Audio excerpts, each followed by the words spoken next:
All right. The Bahrain Grand Prix is race number 2 of 21 for my first season with Force India. Really looking forward to bounce back after a monumentally disappointing yet eye-opening Australian Grand Prix that kicked off the series. Uh, really did not realize how difficult it would be to keep up a stream of conversation during the race while I was trying to race. The race started off okay. If you haven't watched it, please go do so. It's not the best race, but I learned a lot. It was very educational. I think you learn more from your failures than you do your successes. And towards the second half of that race, my concentration slipped. I really started making some boneheaded errors. So my goal for this race is really to minimize those. Consistency is what I'm after here. I really think a top 10 finish is really possible in this race. It's on me. I've got to survive the first turn, survive the first lap, and then be consistent. Minimize mistakes. That's really all we have to do. And I think points are definitely on the table for today. Going for the one stopper, I think most 25% races are going to be one stoppers. We're going to start on the supers, end on the sauce, pit around lap 5. Got the standard 2 laps, extra fuel. All right, let's see if we can survive turn 1. And then not just survive turn 1. Man, getting on the throttle out of turn 1, I found during practice. I was spinning the car. I spun the car out twice during practice, coming out of turn 1, just because I got this medical condition called thunderfoot. So there's no easing onto the throttle here. It's yeah, at least gonna have to keep that under control. So, all right, let's go. And we've got the red lights, 5 of them. We're ready to go. No wheel spin. Let's go. Nice start. Yep, not bad. Not too bad. Let's drop this down to high. Verstappen's going to try to go around the outside. Oh, man. I think that was Hulkenberg just tried to go up the inside of me and gave me a nice little shot on the wheel. All right, we're alive. And Ricardo and Bottas are fighting it out up front, so that might give me an in. Nah, the Mercedes has left the Red Bull behind, so...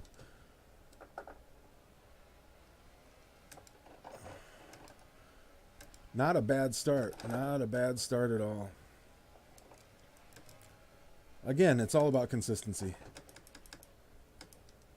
If you run 3 fast laps and spin out on the 4th lap, then it doesn't matter how fast you were. So it's all about finding that, hitting the marks, finding the consistency.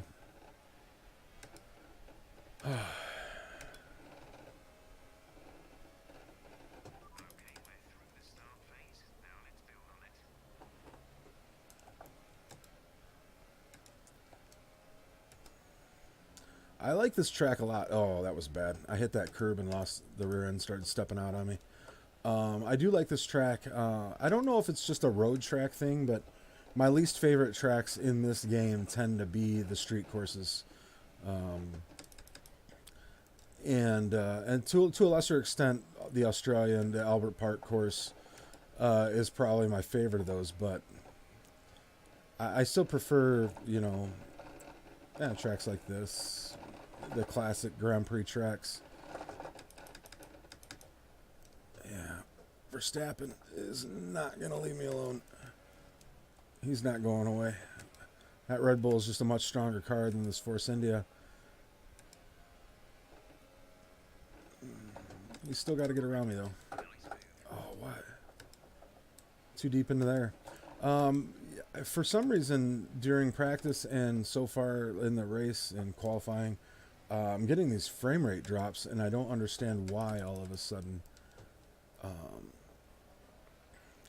My PC's not a gaming beast, but it is a good gaming PC.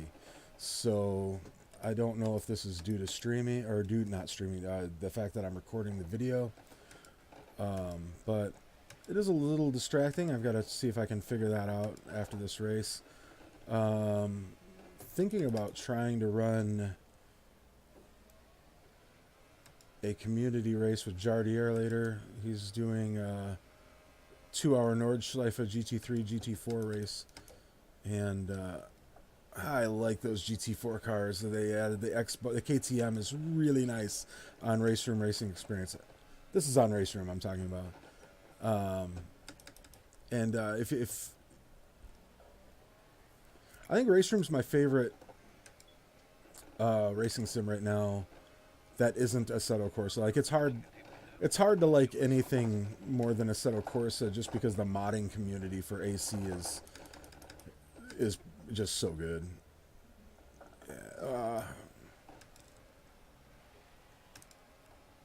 I don't know how much, like I could have fought him, but I think he's just gonna go eventually. I mean, I don't think I'm racing him. I think it's best just to let him go before we get tangled up and something bad happens, and just concentrate on running my race here. See? Oh, I don't know what that is, but that is not good.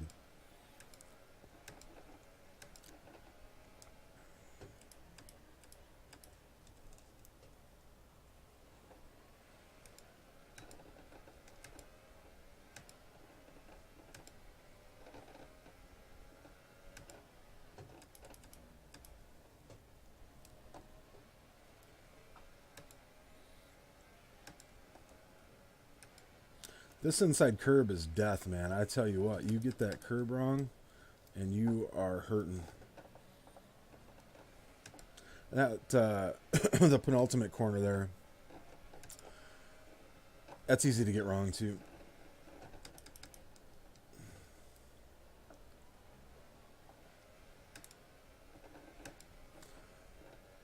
I always thought when I first started playing this back in the gamepad days before I invested in a wheel, I always thought that left-hander, the sort of hairpin before the back straight, the second DRS zone there, I always thought that was kind of like the trickiest corner on this circuit. But really, I think it's that second to last right-hander there. Just the fact that the apex is so late, and it's sort of an interesting, it's not the standard corner like this one or whatever. I find that one the hardest one to hit consistently on this track. Going way too deep. Sam, I get this thing in my head where I'm trying to push too hard, and I tell myself, oh, I'm going to let Verstappen go, I'm not racing him, but then subconsciously I'm trying really hard to not, to keep up with him, which is not the worst thing in the world as long as you're not overdriving the car. And that's probably, that what you're seeing is a lot of my inexperience, I think, is the inability to just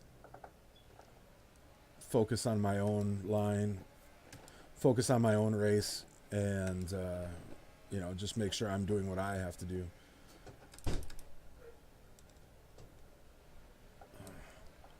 Somebody keeps slamming my bedroom door.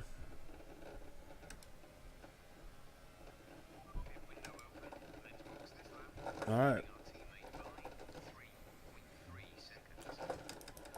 Let's see if we can throw down a good in lap, and if maybe we can catch a few people on an undercut.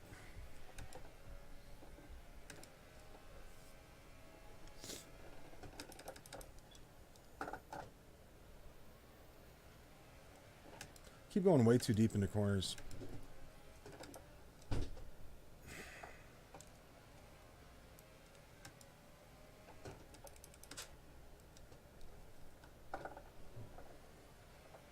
Yeah, see, this upcoming left-hander here I always thought was the hardest or the most challenging corner.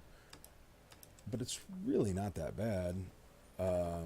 Except for when your frame rate decides to die out on you.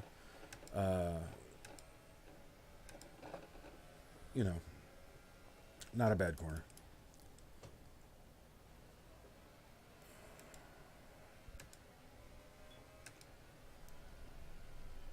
This one, though,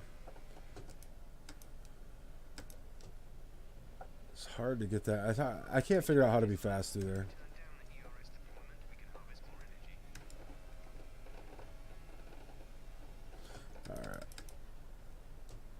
Let's dive into the pits for our soft tires.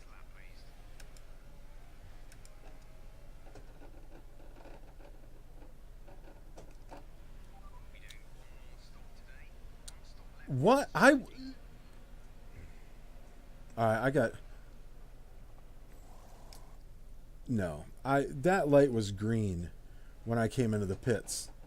The pit speed light was green. Alright, I forgive the flashback, but that light was green, and when I crossed the pit line, it showed a stop-go penalty. So I'm going to watch that back after the race, but I'm fairly certain that flashback was justified. I don't... Anyway, focus going forward.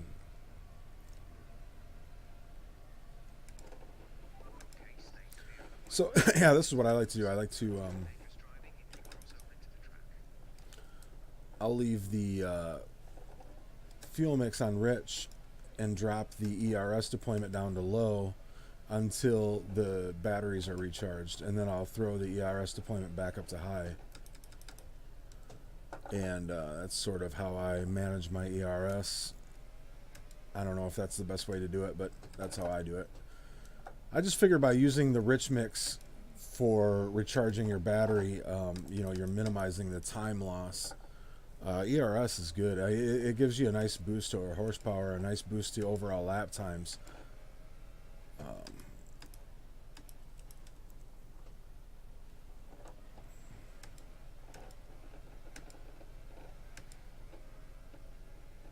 So that's why I take 2 laps of extra fuel, is just to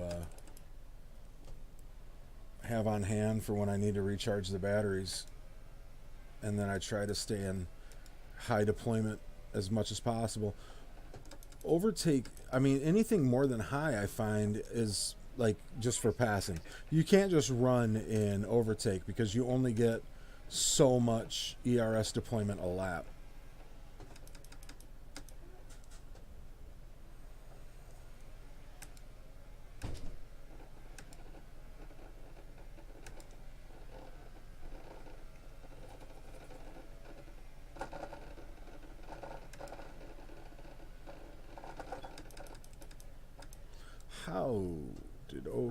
How did he get in front of us? That's interesting.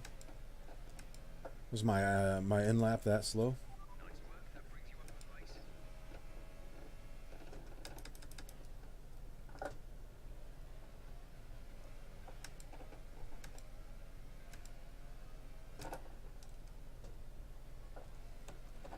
Oh, all right.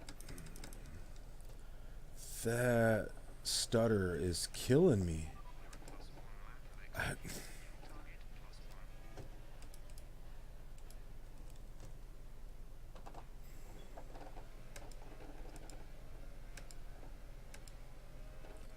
Halfway through the race, just make it to the end, and then I'll figure out what is draining the resources of this PC and causing this frame rate drop. These slight freezes are... I mean, they're at some point that's going to happen at like the worst possible time.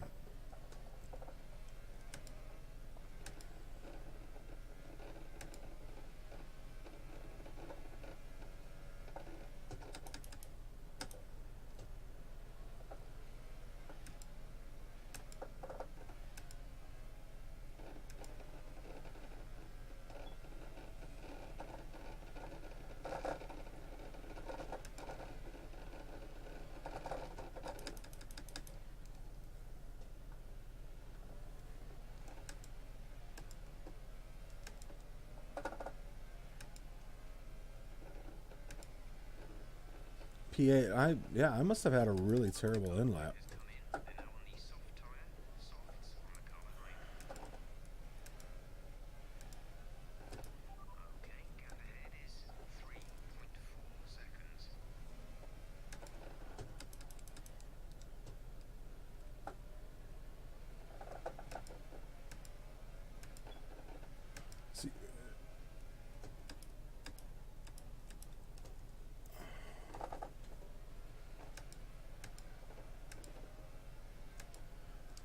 Driver in front.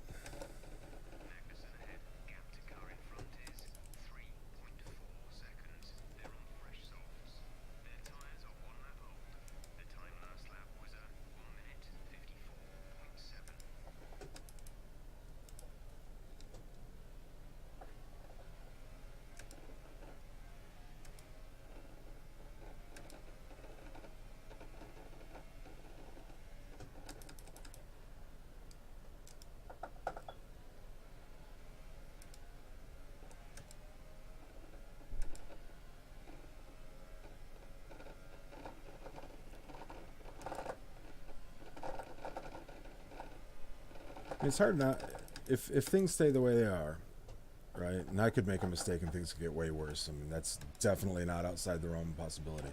But if things stay the way they are, eighth is much better than the first race. I'll take it for sure. But I was running sixth, and somehow, probably that slow ass pit entry killed that, and now I'm sitting down at 8. So it's hard not to think of that as a little bit of a failure. I'm not nearly, like, I used to be a hyper competitive person. That's not me anymore. But winning is definitely preferable to losing, and I'll kind of feel like I took a little bit of an L here if I can at least get back in front of that Haas. So I'm going to concentrate on banging out some decent laps here, if that's possible for me. And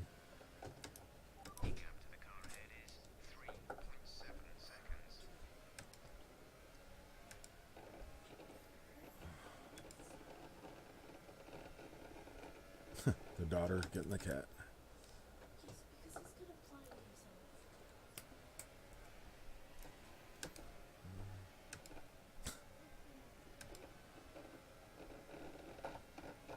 What is that freezing? Oh, man.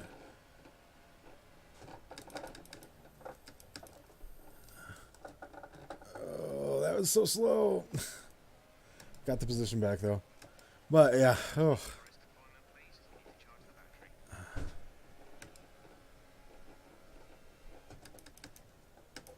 Oh, way too deep there.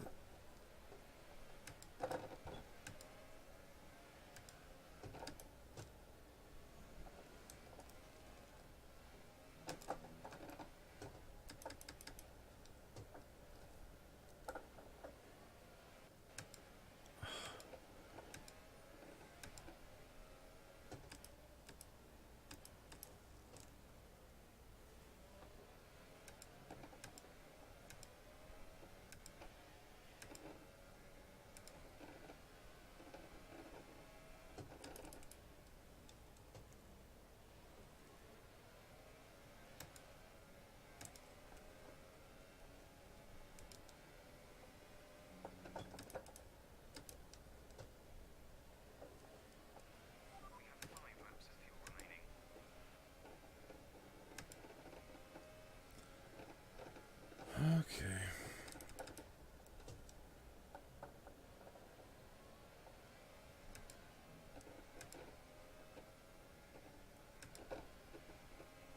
Why?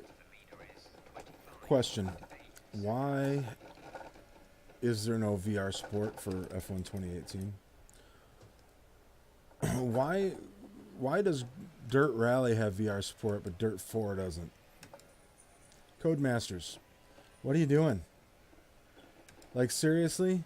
If you're making a game in 2018, now 2019, and you've had previous iterations of your games with VR support, but you're releasing new games without it, you kind of suck.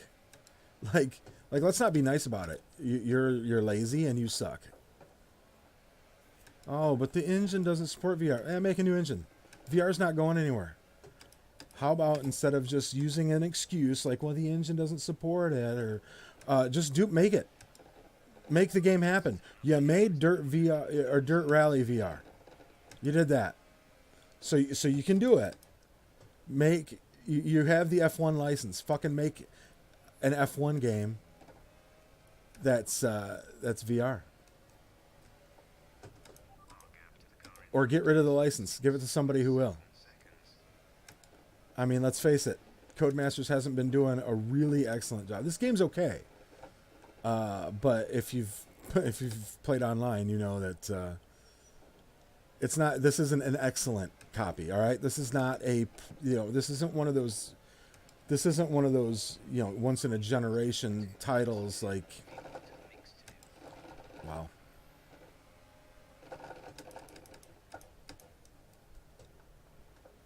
Back down the inside.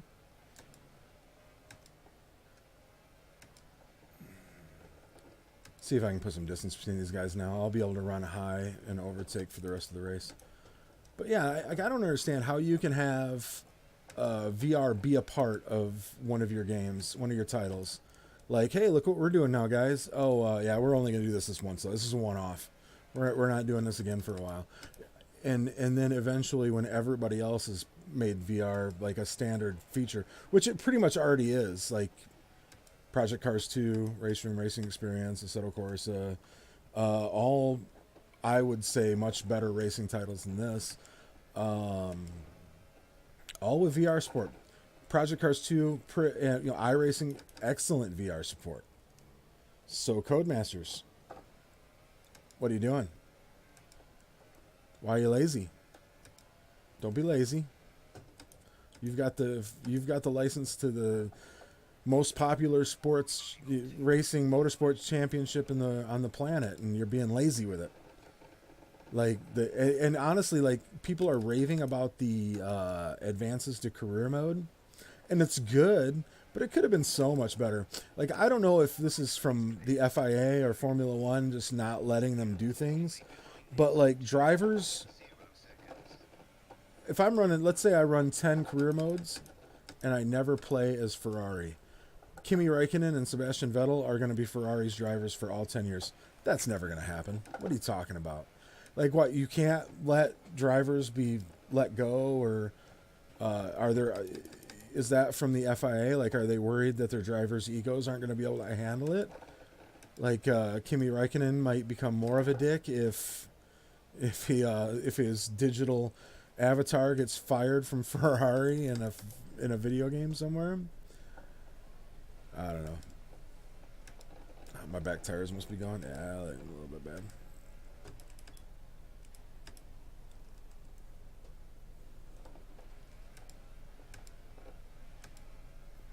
Grosjean's hanging right with me here. I'm not catching the guy in front, but I might lose this position to Grosjean if I'm not careful.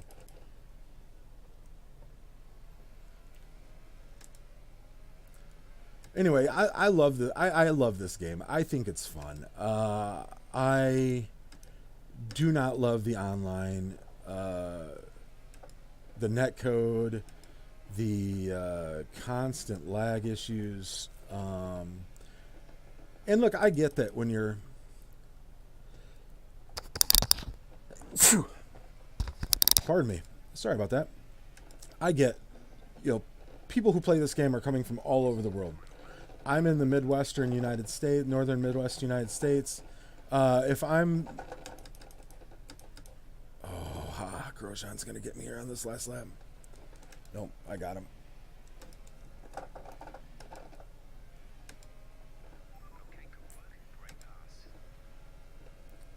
Anyway, I get it. If if I'm in a lobby with people from New Zealand, from Australia, from Singapore, Europe, and then North America, South America, it's going to be hard for people to all have.